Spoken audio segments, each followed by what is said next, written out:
Ooh, what's up, everybody, and welcome to episode 129 of the Stand Up Guys podcast. I'm your host, Incomparable Zach Jones, and I'm joined, as always, by my brother from the same mother, Lester Jones. Hello, everybody. And, of course, we're also joined by the ninth wonder, Chocolate Thunder. He respects the power of the majestic ham flour. He knows the appeal of the rusty wagon wheel, the Baron of Browntown, the Duke of Dookieville, the Ayatollah of Assahola, the phenomenal A.J.C. Hello, everyone. Not everybody's on board with calling me Chocolate Thunder. It's just you guys for some reason. While this podcast is happening... To your dismay? To my dismay, for sure. While this podcast is happening, I got $50 on a basketball game right now, so we're going to see if I come out winning or losing during this podcast. I like that. That puts like some... little... Like, they got to stay tuned in if they want to know. I've got an extra $10 against you. I don't know what the game is or any details or anything about sports. I'll lose, don't worry. Well, on today's show, we'll go over we'll be like the millionth podcast you probably listened to this week to go over all the new DC announcements. But before we do that, guys, what have you been watching this week? What have you been doing? I've been watching Crazy Ex-Girlfriend and God of War Ragnarok over and over again. Wait. How do you... Because you've watched that whole Crazy Ex-Girlfriend like all the way through, right? This is my third time watching it over. How? It's just such like, a fun even if you show. like it, how do you just watch it over and over and over again? It's just fun. I mean, as long as like I haven't memorized it yet, and I'm starting to get to that point where I am like realizing what happens in every episode. Like, I don't think I can do a fourth watch like that quickly anyway. Till a week goes by. Yeah. I forgot all of these. Are you like my dad where you can watch it and then you just instantly forget it? I forget really quickly. Yeah, I think, that is me, actually. My mom, she's excited about John Wick 4 coming out, so we're going to watch that together when she gets back from India.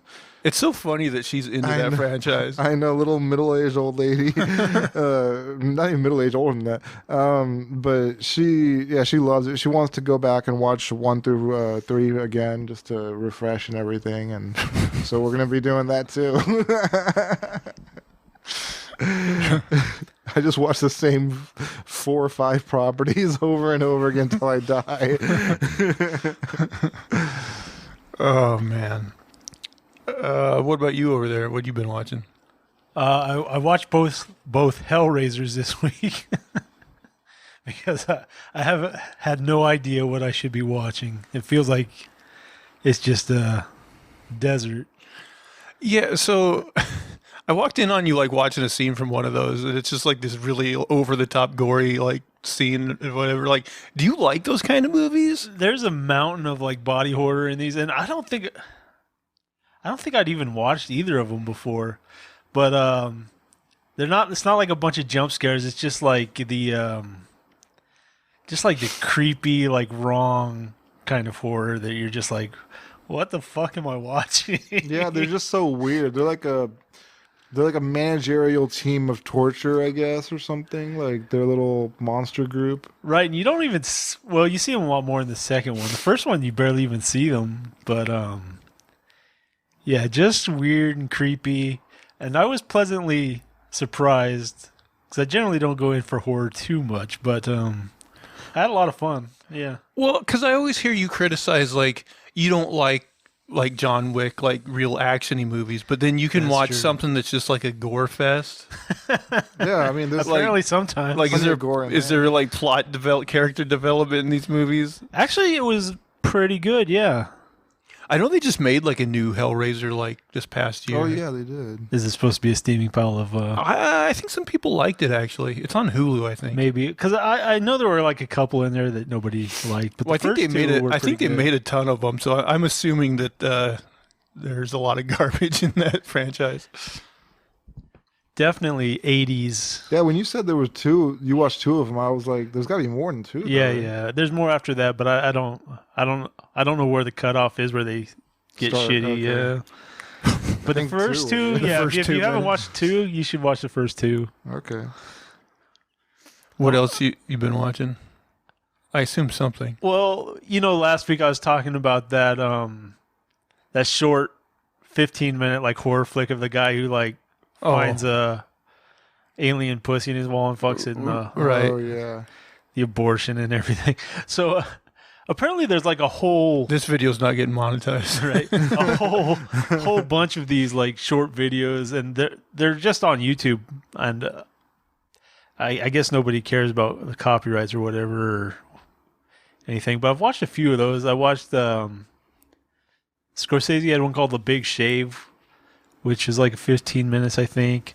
I watched one called 1500 Words, where it's like this kind of like horror sci-fi where the doctor starts out by telling this guy like he has 1500 words left before he dies. Oh no. And like he goes through like all the stages of grief and whatever. By the time he's done ranting to the doctor, he's down to like 50 words.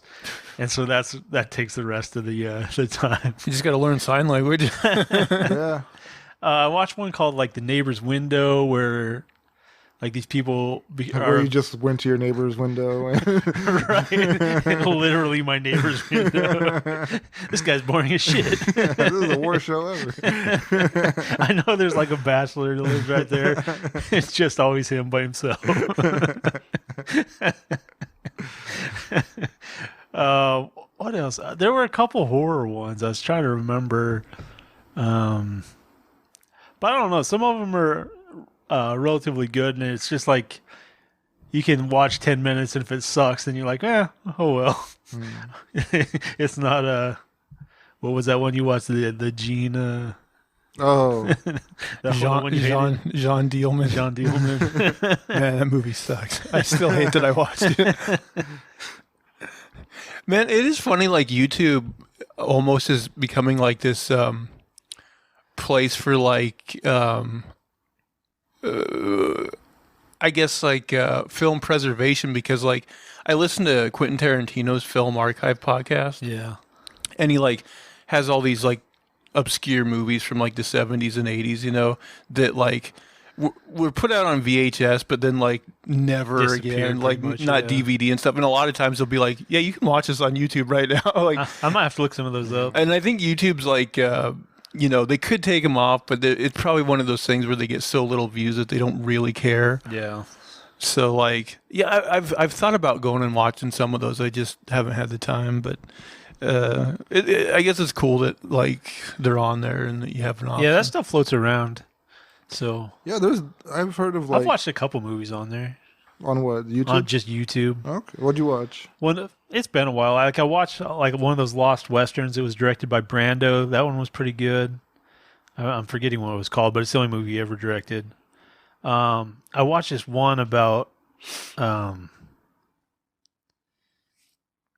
it was what the fuck was it called? We talked about it once before, but it's like it just follows this kid through like the war torn shit and like all the shit that was happening like Jews in villages and with the Nazis. It was horrible.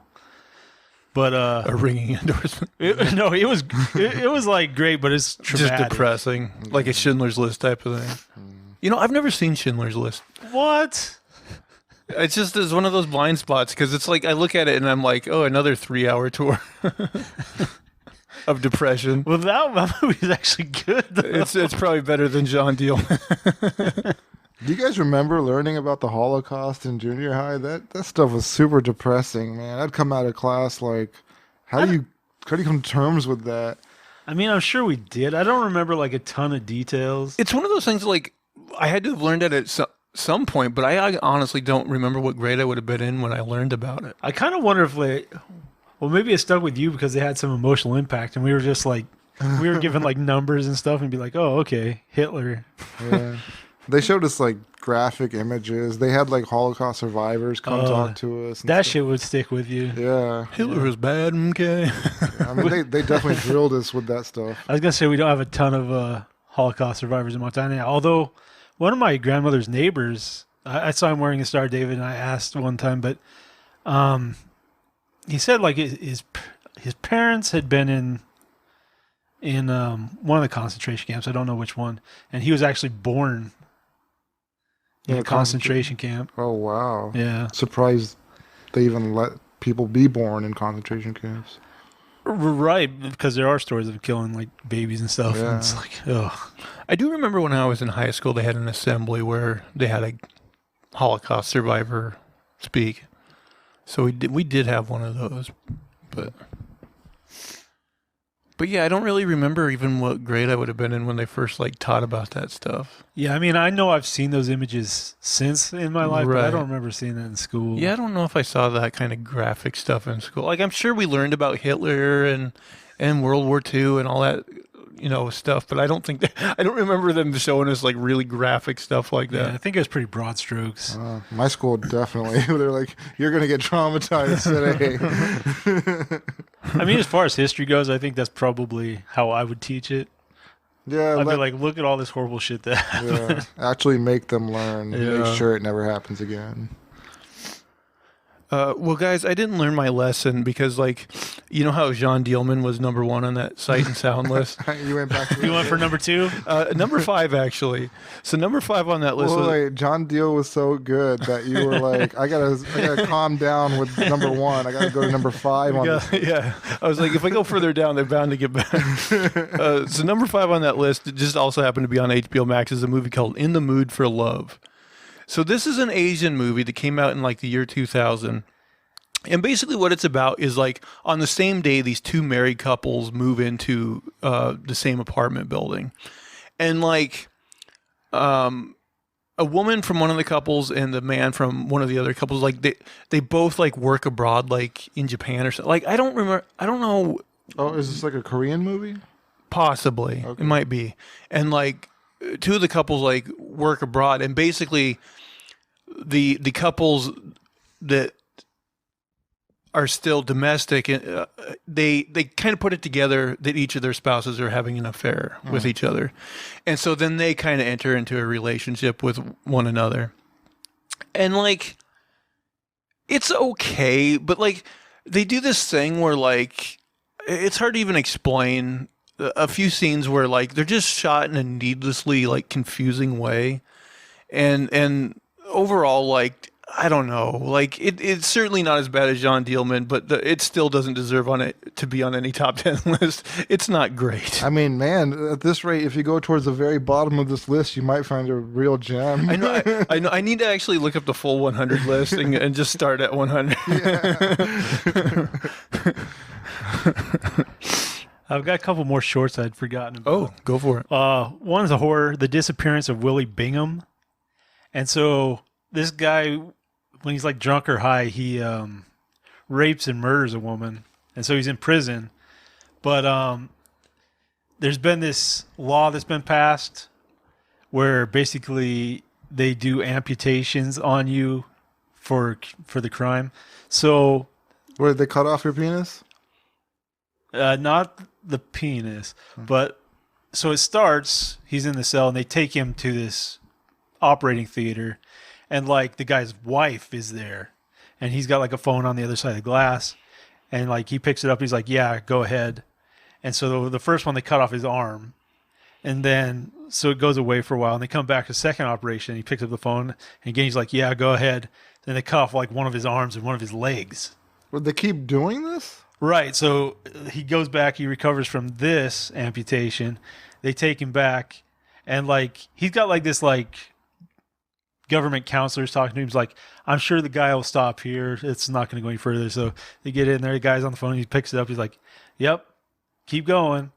And so they take all his limbs, and then I think they take his nutsack. And they get to the last one, and the guy's like, yep, go ahead. And they cut off like his nose and his ears. I think that's it. And then they stop, and so he's gone the full route. But like once a month, like his counselor comes and picks him up and takes him around to like public school so he can be like, don't be like this guy.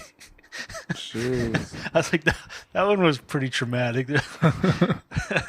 And I mean, what was left? Just a head with no nose or ears, right? yeah, he's like a torso with stumps, and Okay. he's all bandaged up and fucked up.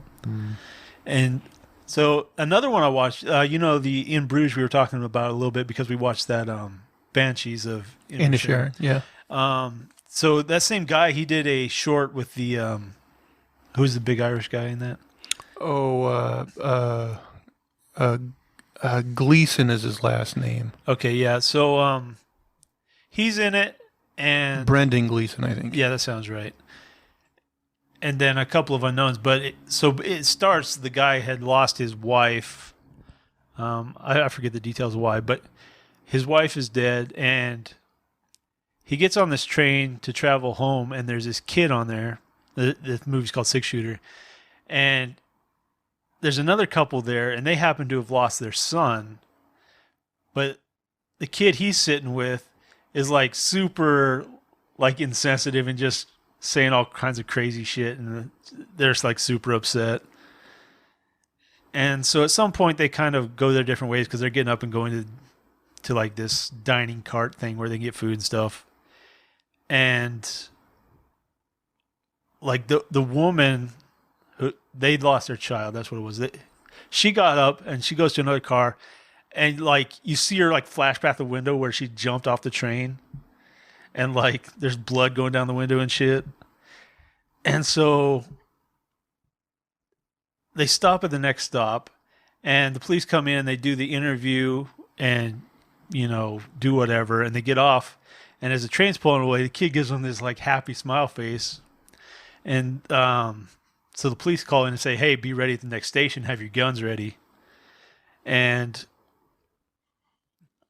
so Gleason, like, he's in another car, and they get to the next stop, and he sees the police out there with guns drawn all like down the train tracks.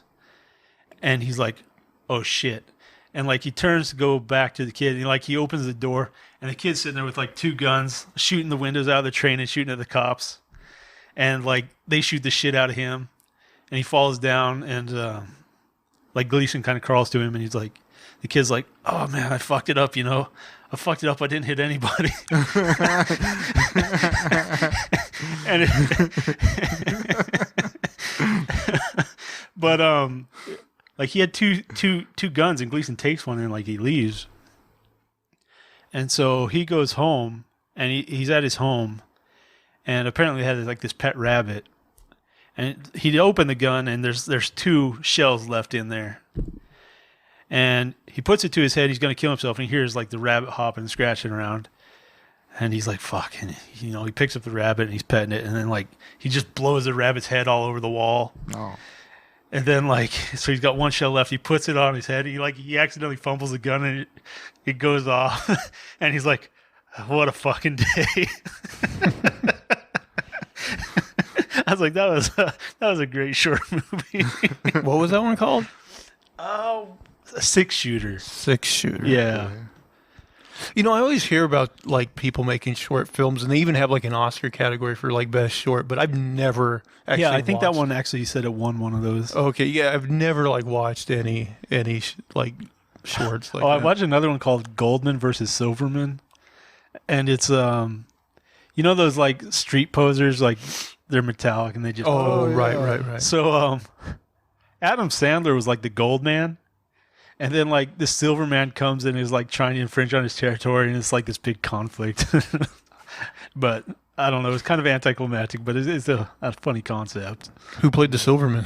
I don't know, some guy I don't know. Were they both like two Jewish people though? Like Goldman versus Silverman? I don't know. I don't know if I was supposed to take that from the All right, I'm losing by 6 on my bet right now. Oh, 6 so you've points improved slightly. with 5.5 minutes left in the game. Ooh, it's not looking Spicy, good. It's spicy. Close. What else did I watch? Oh, I watched a couple of those like DC animated features on HBO. One of them was called Catwoman Hunted. Here's the thing: it was okay, but it was done in a Japanese anime style, and I'm just not a big fan of that. Yeah, I feel like it's. If you watch enough, maybe get acclimated. I don't know. I don't really feel like I'm there too. It's too over. It's melodramatic, is really what it is. That's the thing that bothers me the most about most anime I've tried. Is like The voice acting is like always at an 11. Like, don't be subtle. Like, if you're mad, you're like, There's always like the angry samurai trope. Yeah, yeah, that guy. It's like everything's got to be at an 11 or higher. And it gets annoying at times. This one, it wasn't that over the top, but like some of Selena's dialogue was very like cringy, and like you had your like cat puns and stuff, and I was just like, I don't know. I thought that was right up your alley. There was another one called Battle of the Super Sons, which is Batman's son Damian Wayne and Clark Kent's son John Kent, and they have an adventure together. It was fine. Homoerotic? It was not homoerotic. No, that's not worth watching.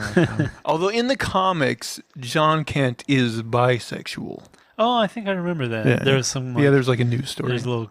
Yeah. Is that's Clark Kent's son? Yeah. Okay. There's outrage in Ohio. Where was it? Ohio? Somewhere. Everywhere, Somewhere in that middle area.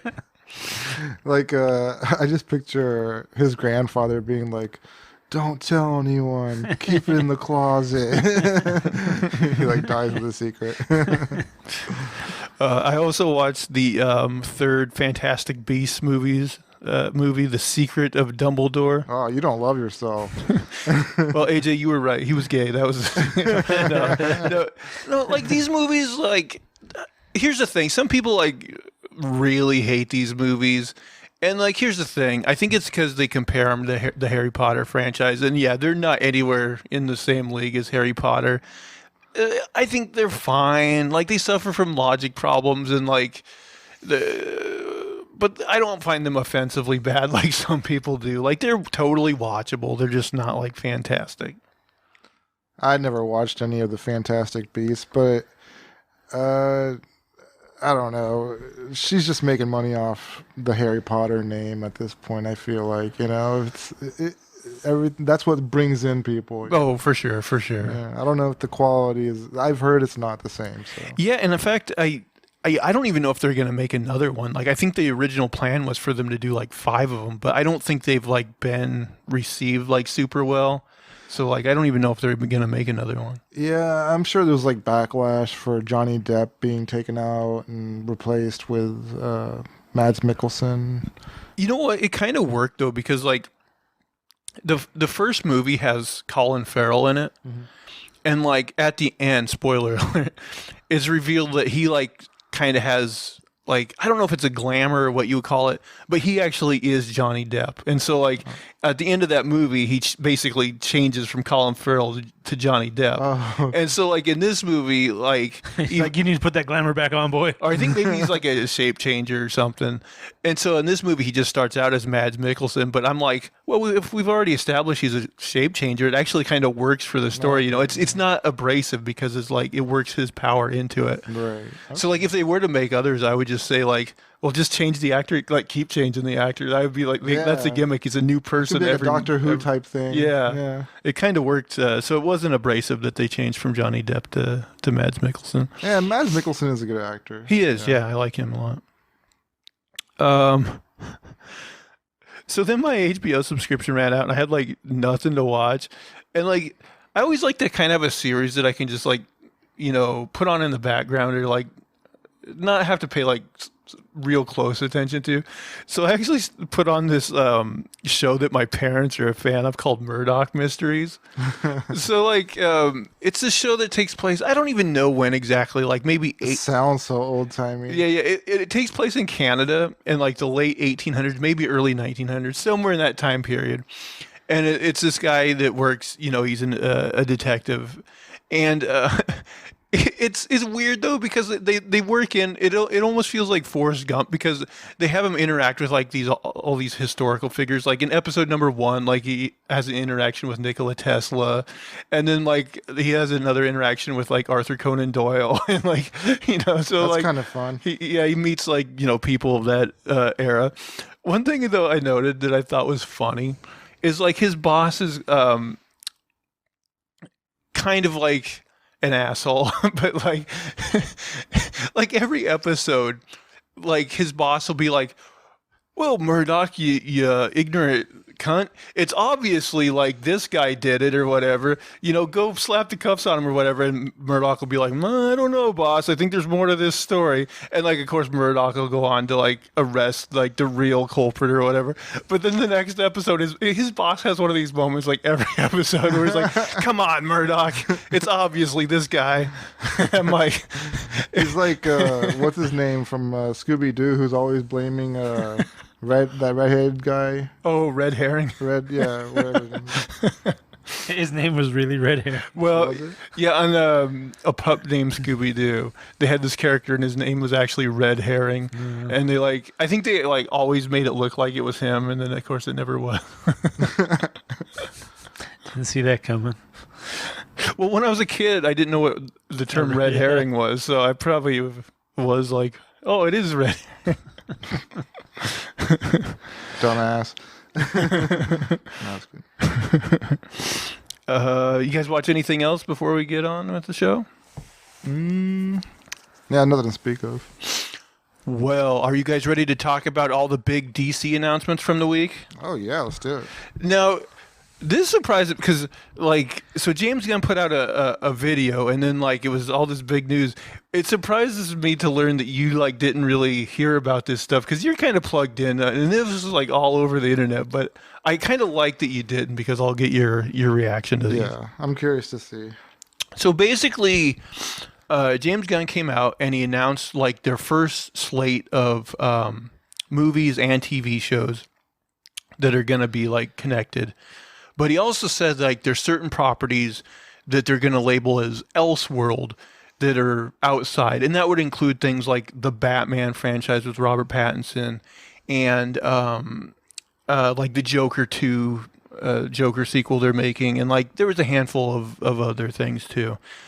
But I'm going to go through the list of things for this slate. Oh, and he announced you know how Marvel just says oh, this is phase 1, phase 2. He's naming this phase Gods and Monsters. So Okay. yeah. So the first is a television show called Creature Commandos. This is a 7-episode animated series written by Gunn that is already in production. Originally a team of classic monsters assembled to fight Nazis, this is a modern take on the concept.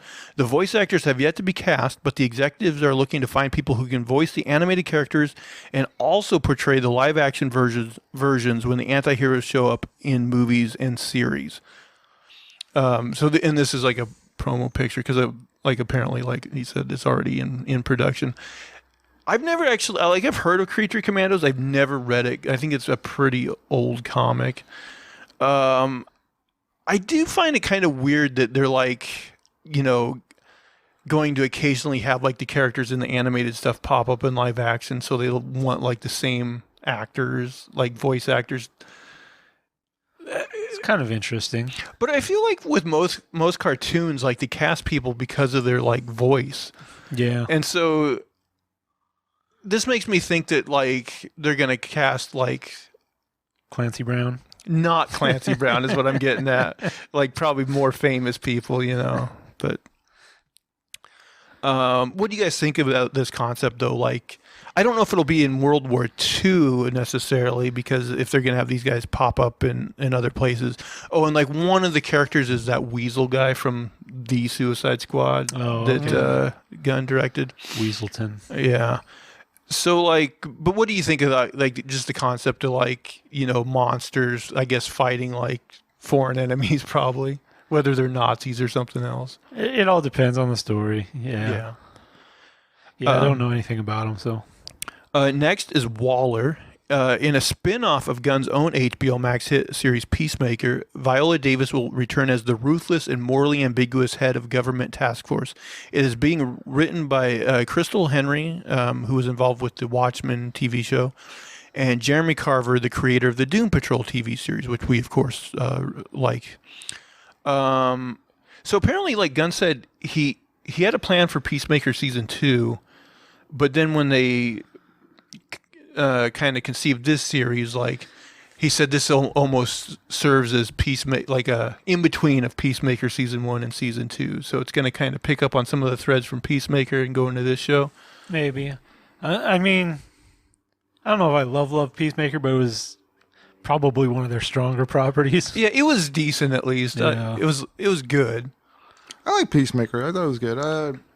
So what they say? They're not going to make a season 2 now because he's running the whole thing? I think they actually might still make a season 2, but this serves as kind of like an in between. Okay. Yeah. I think the plan. Of course, these are all subject to change. Who knows if even these announced properties will even come out? I'll believe it when I see them. But yeah, I think he kind of did still want to do a Peacemaker season 2. Okay. So next is the first movie that they're going to go with, which is called Superman Legacy. The movie featuring the Man of Steel that Gunn is writing and may direct, although no commitments on that end have been made. While the two previous titles are meant to be, what is this word? Aperitifs? I've never heard that word. In Safran's words, Superman is the true kickoff for the duo's DCU plans. It's not an origin story, Safran said. It focuses on Superman balancing his Kryptonian heritage and his human upbringing. He is the embodiment of truth, justice, and the American way. He is kindness in a world that thinks that kindness is old-fashioned. And they have slated a release date of July 11th, 2025 for this to come out. At least they're not doing the origin story because that's a kiss of death for me. Well, I'll say this. They definitely don't need to do the origin story. But I remember when Man of Steel, the trailers for Man of Steel came out, and they showed that scene on Krypton. I rolled my eyes in and was like, oh, really? They're doing the origin? But then I really liked that first 10 minutes or so of Man of Steel that does the origin. It does it in a very truncated way. And I thought it was done well. So it just all depends on how it's done. But yeah, generally speaking, I think the world at large knows the origin of Superman. We don't really need to. Same with Batman. At this point, we don't really need to tread that territory anymore. I lost my bet by 3 points. You owe me $10. But it's okay. I want another bet. 3 points is a close one, huh? Yeah. Kept you riveted. But does your other bet that you won make up? Yeah, I always try to bet where I diversify it. And Diversify my... So you broke even. Yeah. It's like, I'm going to bet on the sure thing and the not sure thing. The sure thing fell through.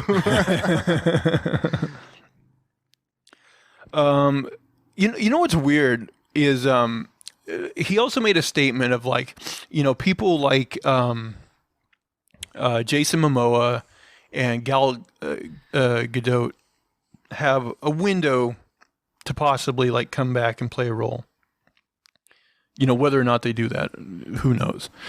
But they seemingly definitely broke off the relationship with Henry Cavill, which I find weird because I'm like, okay, even if they want a younger Superman, which was what it sounds like, fine. But why say, oh, there's a window open for these guys, but we definitely won't do anything with Henry Cavill. I don't know. That seemed a bit weird to me. Plus, they have this Elseworld stuff. It's they could maybe do an Elseworld thing with him if they wanted to. But I don't know. Apparently not. Well, I mean, there is talk that Cavill might go to Marvel and become Hyperion. So, I mean, this is rumor, but right. Might be something that they've considered, and they're like, well, if he goes there, we don't want anything to do with him. Hyperion, he kind of is Superman-esque, isn't he? Yeah. I've never really read. God, what's that? Because what's that team that Hyperion's on in Marvel? Because I know, they're also in that same team. There's analogs for other Justice League members. There's a kind of Batman-esque kind of guy. I want to say maybe West Coast Avengers. I'm not sure. No, they have another name. I'm blanking on it, but that could be interesting though, really, because then it would be oh, Marvel has this team that's kind of analogs for the Justice League characters, and in the lead you have Henry Cavill. That would actually be kind of cool. This next one I'm excited about, but I also have some reservations about. So Lanterns. Greg Berlanti's long-in-the-works Green Lantern TV series has been scrapped, and Gunn and Safran have parted ways with the longtime DC series steward. He was the guy that kind of did all the CW superhero shows. In its place will be a new take on the space cops with power rings. Quote, our vision for this is very much in the vein of True Detective, Safran described. It's terrestrial-based. It will feature prominent Lantern heroes Hal Jordan and Jon Stewart, and is one of the most important shows they have in development. This plays a really big role in leading into the main story we are telling across film and TV. So, like, I love the Green Lantern universe, and I really love detective stories. So, like, this is definitely right up my alley. My only concern is, like, is this going to prevent them from doing, like, a Green Lantern movies? Because that's my thing with Daredevil is, like, I like the original Daredevil TV show, but at the same time, I'm always like, I would kind of like to see a Daredevil movie as well, you know? Yeah. So, like, I hope this doesn't mean we're not going to get a Green Lantern series of movies, but this sounds good, like a detective story involving Green Lanterns. What do you guys think? Yeah, I'd be down to watch that. Could be good. Could be. The only other thing I don't like is it says terrestrial based, because, like, does that mean that they're only going to be on Earth? Because, like, as Green Lanterns, like, I do want to see them go to other planets, you know, and... Well... I mean, I'm not super into the lore. Aren't they usually based on a planet? Like they'll send like a protector to a planet. Well, so they got a centralized planet called Oa. That's like where they all go to train and stuff. And then there's like, I forget the exact number, like 2,000 some odd space sectors. And generally they have a couple lanterns for each sector. Oh, okay. And Earth, I think, is 2814, I want to say. But although they don't really hold to that because, like, you know, it's usually, like I said, 2 lanterns per sector, I believe. But then, like, they just kept adding, like, human lanterns from Earth. Right. Because you got Hal and John, but then you also end up getting Kyle Rayner, Guy Gardner, Jessica Cruz, Simon Baz. So I don't know. There's like many of them for Earth. But yeah, definitely like I'm looking forward to that show. This one was a little surprising. The Authority. A movie based on a team of superheroes with rather extreme methods of protecting the planet that first originated in the late 1990s under an influential imprint known as Wildstorm, run by artist and now head of DC Publishing Jim Lee. One of the things of the DCU is that it's not just a story of heroes and villains, said Gunn. Not every film and TV show is going to be about good guys versus bad guys. Giant things from the sky come and good guys win. There are white hats, black hats, and gray hats, added Safran. They are kind of like Jack Nicholson and A Few Good Men. They know that you want them on that wall, or at least they believe that. So have you guys ever read Authority? No. So they're an interesting team, but like the 2 like most prominent members are Apollo and Midnighter, who are basically analogs for Superman and Batman, and they're also a gay couple. Okay. And then there's other team members that have kind of like weird powers and stuff, but they're very like they're not afraid to get violent. Like they'll kill people, and so I think the general idea. Well, who knows? But I think they'll definitely butt heads with the Justice League just because of their methods, you know? I hope it doesn't just come down to like, oh, we're going to make the Authority villains and it's going to be Justice League versus Authority. Because I think, like they're saying here, I would rather see them as kind of an in-between. Because, like, in the comic books, like, they're not straight up villains. Like, they are fighting, like, legitimately bad people, you know?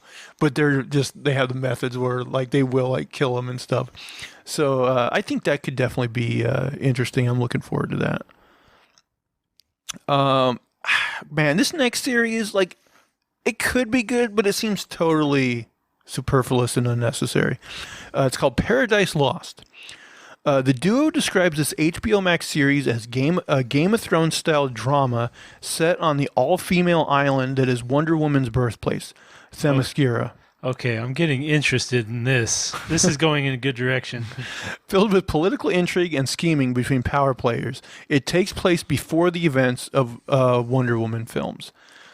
I mean, here's the thing. And by the way, It's on an island with a bunch of women. I'm getting like this like B movie like women's prison. it's not gonna have like nudity and stuff though. That is a mark against. And the other thing is like Wonder Woman, like I don't mind Wonder Woman, but she's never been one of those characters that I thought was all too like interesting, and like her backstory and stuff. So just like, oh, how like what was Wonder Woman's mom like? I was never like, oh, I gotta know.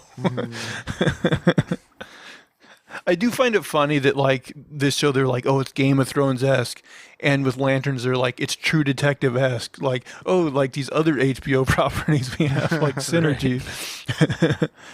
I don't know, guys. What do you Although guys? I did like those two series. So.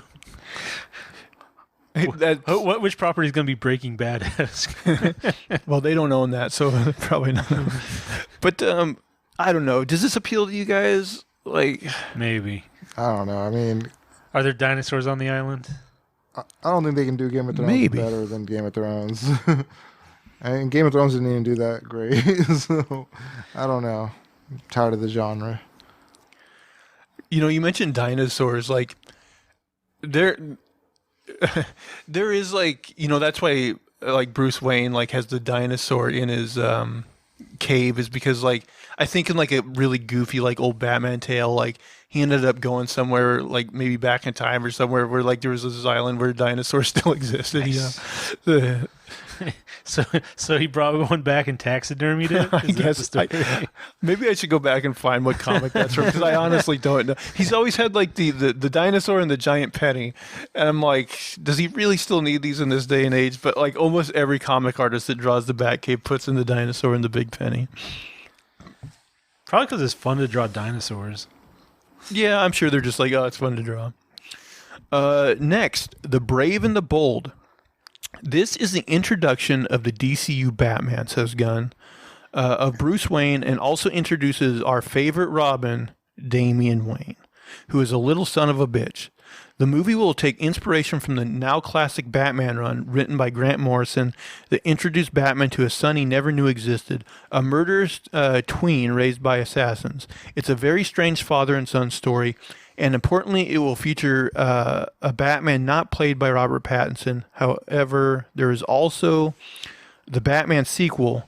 Well, I'll get to that in a minute.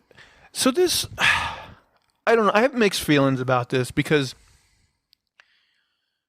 like, now that we've gotten like the Nolan trilogy and we got like the Batman stuff, like, I'm okay now with them introducing Robin, just because.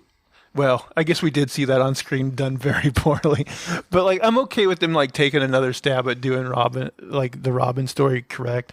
But like I've never been a real big fan of Damian Wayne. He's kind of an annoying ass character. And also, like, have you guys ever read any of the comics with Damian Wayne? I don't think so. Very little. And also, like, apparently James Gunn is a big Grant Morrison fan. I gotta admit, like, Grant Morrison, like, I think he is a talented guy, and I think he's a very creative guy. And like, if you ever get a chance to like listen to interviews with him, like, he's an interesting guy for sure. But most of his comic book work, it doesn't resonate with me. Right, it's okay. Because it's either like really abstract or it's just overly obtuse and confusing. And like, his Batman run especially is one of my least favorite Batman runs, because Batman is not a character, the abstract storytelling, like, it doesn't play to his strengths. Like, the reason I like Batman is because he is like the one character you can kind of believe could take place in a real world scenario, you know? And his run is just like filled with, I don't know, stuff I don't like. It introduces the Damian Wayne character, which in that series especially is a very annoying character. Like, later on, like, as other people wrote him, like, he gets a little more palatable. But like Tim Drake is a lot better Robin. I don't know. And also, like, even with Superman, like, I think James Gunn also has referenced like All-Star Superman by Grant Morrison, which is a Superman book that a lot of people think is a masterpiece. And to me, I'm like, it's fine. I think I did read that one. Yeah, again, it didn't do much. There's a lot of more Superman stories that I like a lot better than that one. Is that the one where it opens where he like flies too close to the sun? Yeah. And then he's gonna die because he soaked up too much energy. Or Right, something. exactly. Whatever the story Exactly. is. That is what it is. And it's fine, but I don't know. It's not the masterpiece that people think it is. At least I don't think so. So yeah, I'm interested in this movie, but I don't know.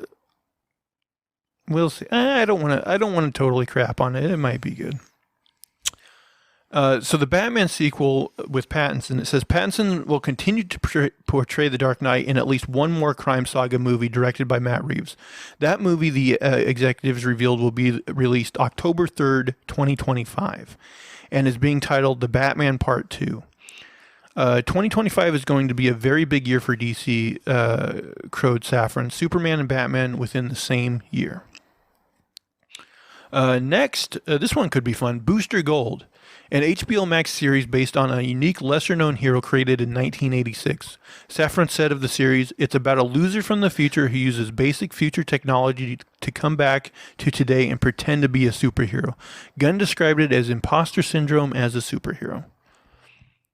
I like the character Booster Gold. He's usually fun. I think this will be probably a pretty lighthearted series. I don't think I've seen him too much. I know I saw him in something. He just seemed kind of like a.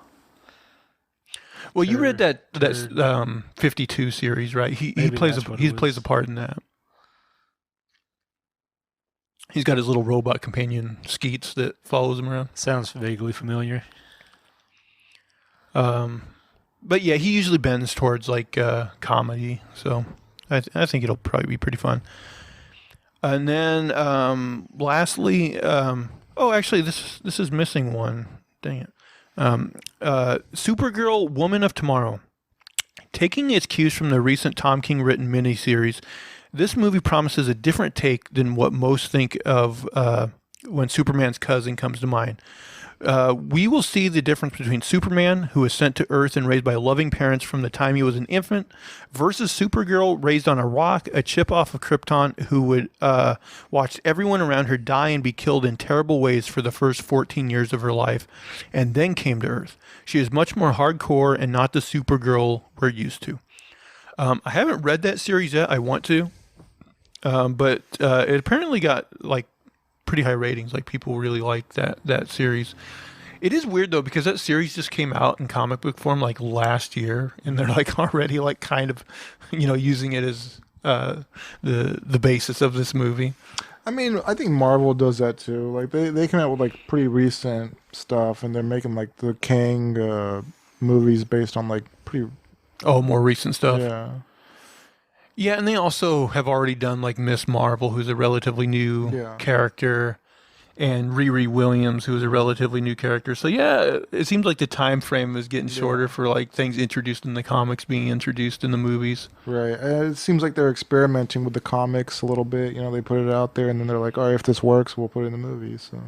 Yeah, that is one good thing like the comics work for, is like kind of like a testing thing for like, will this resonate? Maybe I just missed copying it on here, but they're also doing a Swamp Thing movie that they said will kind of lean into like horror. I'm not a big horror fan, but I do think it's smart of them to like Marvel does, diversify like the genres you're using. And Swamp Thing is an interesting character. Yeah, I mean, what did Marvel do with Werewolf by Night? Was that The Thing or Man Thing? Oh, Man Thing, I think. Okay. Yeah, he's definitely like a Swamp Thing, like copier.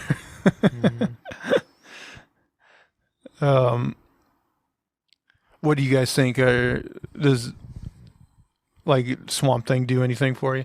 I know you've read like Alan Moore's run.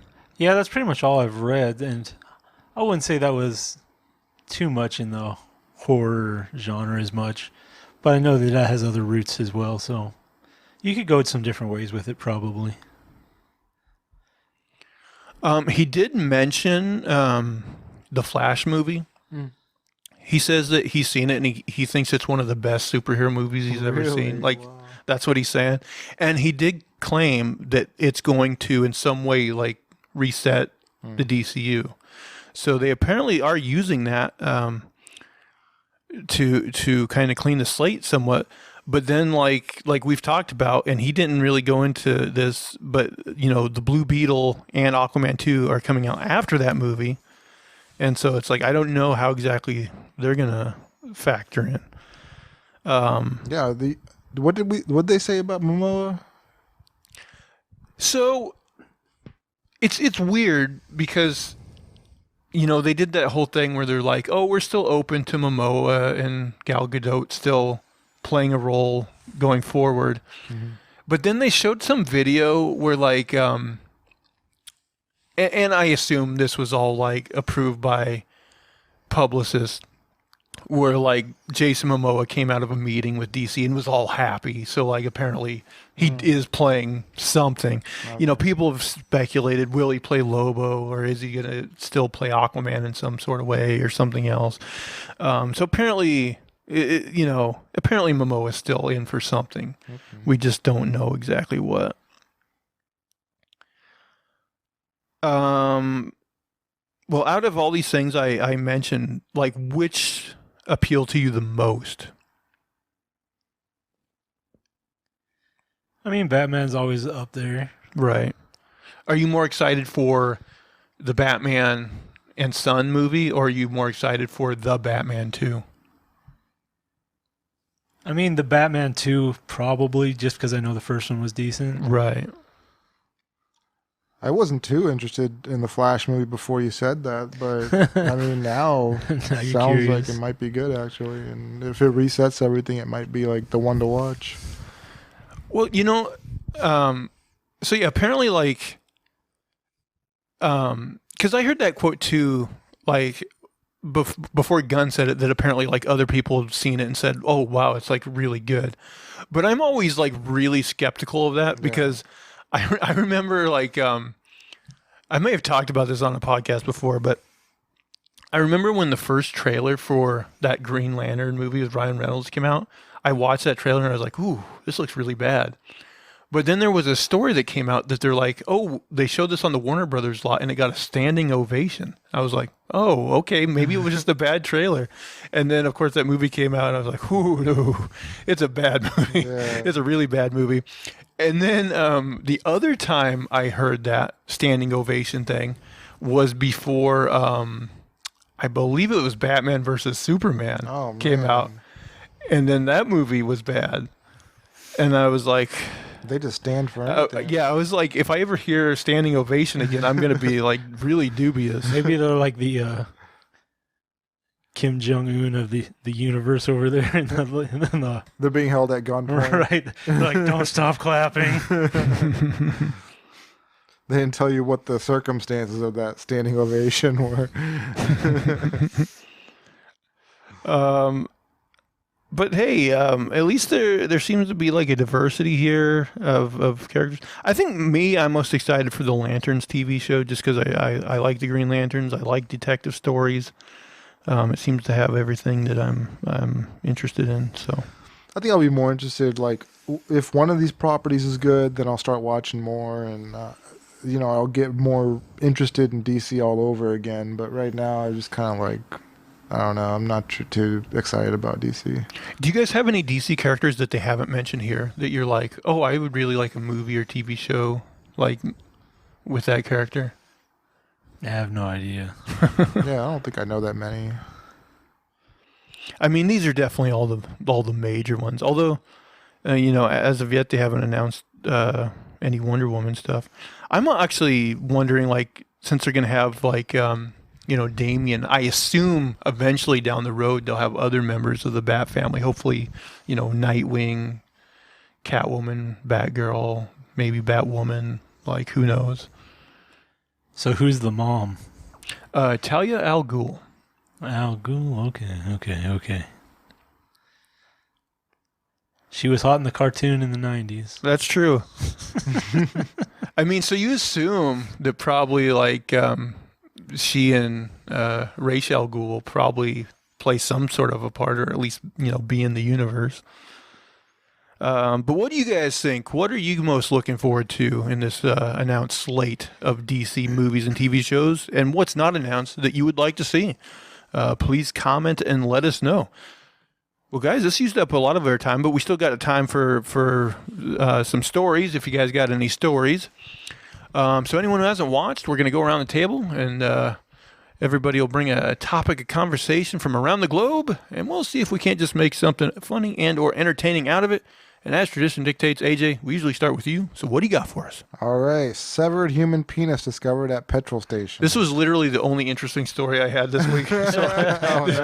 So I might not do a story this week. We'll see. People fueling up their cars have made the horrific discovery of a severed human penis at a petrol station in Mobile, Alabama. That makes sense.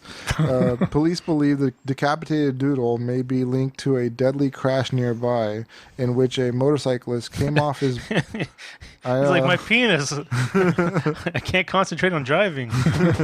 My penis came off. In which a motorcyclist came off his bike before he was struck by multiple vehicles on January 30th. Mobile Police Department told Fox News that the odd discovery was not linked to a murder, assault, or any sort of grievous bodily harm charge. Instead, officers believe the mystery member may have belonged to a 29-year-old Christopher Means, the motorcyclist whose body was torn into shreds in the horrific accident earlier this week.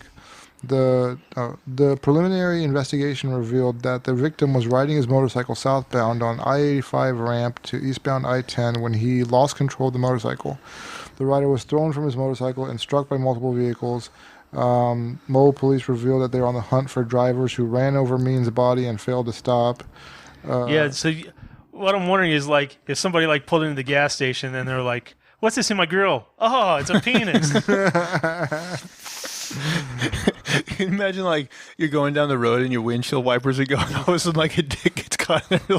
Like, this sounds like this guy got hit like he was Lego Batman or something. Yeah. Like, all his body parts just came off. This guy got hit by like 4 cars, so he can't be in very good shape after that. But damn, he must have gotten hit in a way or so hard that his penis came off. Like, yeah, I don't know. That is a bad way to go. Yeah. Hopefully, like, he'd already had like horrific brain damage. Let's hope so. According to the Daily Record, CCTV footage from the scene showed a truck arriving at the petrol station and the penis falling to the ground. Shortly after, a petrol station worker discovered the bodiless penis in the parking lot. Confirming the incident, they said it was a whole dick. Stunned locals took to social media to express their disbelief over what had happened. One man who identified himself as a colleague of the fellow who died took his thoughts about it to Twitter. And possibly one of the craziest, most fucked up things I've ever heard, a severed penis was found at a gas station in my town yesterday. It belonged to the victim of a horrific motorcycle accident who happened to also work where I work. The dude was literally torn into pieces on the interstate during an accident, and his penis fell off the front end of a truck when the truck got off the interstate. What the fuck? My mouth was literally hanging open the entire time I read the article. I can't believe multiple people hit him, but only one person stopped. Holy shit, and possibly one of the craziest, most fucked up things I've ever heard. A severed penis was found at the gas station. Yeah, it's just a repeat, but yeah. I want to see, like, the CSI scene where they got, like, a chalk outline around the dick. Also, like, man, imagine if you were on your last day of life and somebody was like, "You're going to die today," and they're going to find your penis. Like, what? Oh, my gosh. No. What pun do you think Grissom would make of that crime scene? Well, I mean, like, if you didn't have any context and there's just a penis and no body, I guess you'd be like, get this thing on ice. Gotta look around for the man with no penis.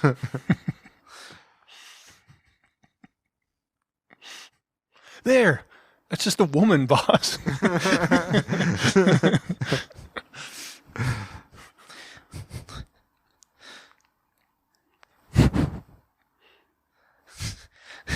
He drove off without the dick. He's a dickless coward.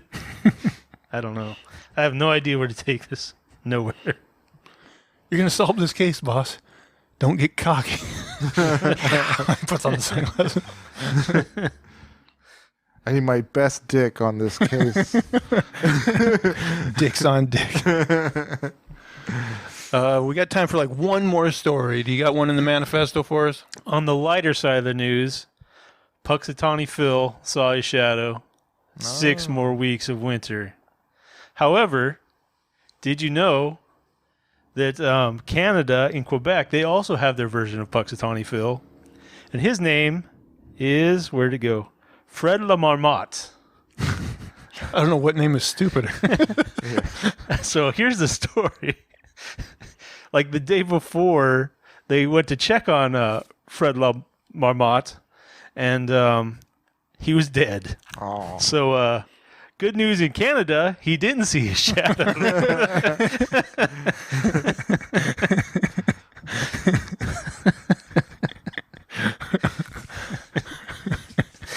I can't believe like they let him hibernate all winter. They didn't check on him like until the day before. Like this bitch has been dead for a while. I do wonder though, like Puxatawny Phil, like how many of those have they gone through? Like, Yeah, who knows? They said he was like 9 years old, so maybe every decade you get a new one. yeah, it's like how long do groundhogs live? But apparently, one of his children is going to be the predecessor. So, If he lives long enough. right, the line of succession continues. Groundhog succession. We got another dead one. That'd be the Groundhog Day. They just keep pulling the dead one out every day. Shit. I know what's coming next. This is the only good part of this day. Right. You just write a speech for that. You're like, this is the best day ever. It'd be funny if he like weekend at Bernie the groundhog, like pretending he's alive. Oh, you see your shadow boy? He's just like the whole time. That's a summer face, guys. He's ready.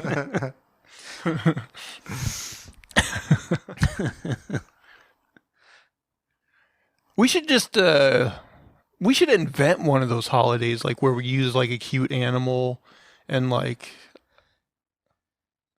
I mean, we gotta. We're in Oregon. We could have a beaver day. Everybody loves Beaver Day. You have theme rides, and I don't know. But what's the gimmick? Like, oh, it's gonna rain if the if the beaver. Right. 3 more months of rain. He's always right. No, what you do is you release like a male and female beaver, and it's like if they start fucking, it's gonna rain because that beaver's wet. And then they have a parade.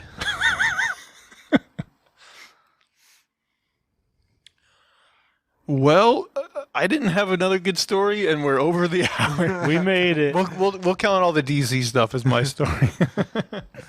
Actually, you guys got anything else you want to add in before we wrap this bad boy up? Ooh, I gave blood today. Oh. Suckers. Ooh, my good deed. Well, you know, I would give blood, but I can't because I take blood thinners. Otherwise, I would have signed right up. You weren't a pussy for years before that. Actually, I heard recently that giving blood may make you live longer. Because you get rid of that old nasty blood and you get new blood. You got all these like forever chemicals swimming around your blood, so you give blood and you get it out. But there's some people, there's like the hypothesis that that's why women live longer because they have periods every month and they kind of flush some of the crap out of their system. But like on average, like how much blood does one period expel? I don't know, the whole lining of the uterus. I never measured it or did any research on this, but I'm gonna say like half a gallon. People used to like use. That sounds about right. Yeah, that makes sense. People used to use leeches on their body to like get the blood out. So Right? Maybe that actually was like a good thing. Maybe they were right. Well, especially like when they were drinking cups with lead in it, they were probably full of lead. So you probably like stick a few of those on your feet, suck some of the lead out of your system. True. Oh yeah, see, I can't give blood, so I'm gonna have to get leeches. It's my only alternative. The leeches. Or I just start like cutting myself a little bit each day. You could just not tell me on blood thinners and be like, it just like sprays out. You're done in like 3 seconds. You die. The only flaw is the clotting. His penis. There it goes. Actually, when I got my COVID booster, like the woman giving me the shot was like, "Are you on any medications?" Or maybe I probably had to put it on the form or whatever. And she's like, "Oh, you're on blood thinners, huh?" And so like when she gave me the shot, she was like, "Oh, good, it didn't like spray all over." Like, she's like, "I never know." How thin does your blood get? Jeez.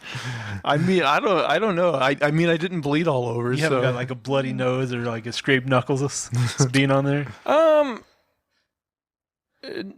I have gotten like a bloody nose, but like not a lot of nothing like terrible. Because I know our granddad, when he'd get like cut, he'd just bleed forever. Just bleeding. I mean, I think when I get cut, like I probably do bleed more than I used to, but nothing like terrible, you know, like not a gallon of blood or anything. Just don't get in a car crash where your dick gets ripped off. It's like there's blood everywhere. That's solid advice no matter what. All right, guys. Well, that is going to do it for the show this week. We thank everybody for following along. We appreciate it greatly. Please, if you will, subscribe to the YouTube channel and to the podcast on your podcast catcher of choice. And, also leave us the thumbs up, leave us comments. We enjoy reading all that stuff. And why not come interact with us over on Twitter? Guys, where can people find you on Twitter? A name for this too, and that's number 2. At unsolicited SUG. And you can, of course, find me at Zach Jones Live. That's ZachJonesLive. And that is going to do it for all of our shenanigans and poppycock this week. Please, please, please tune in again next week. Bye, guys. Take care. Yeah, have a good one.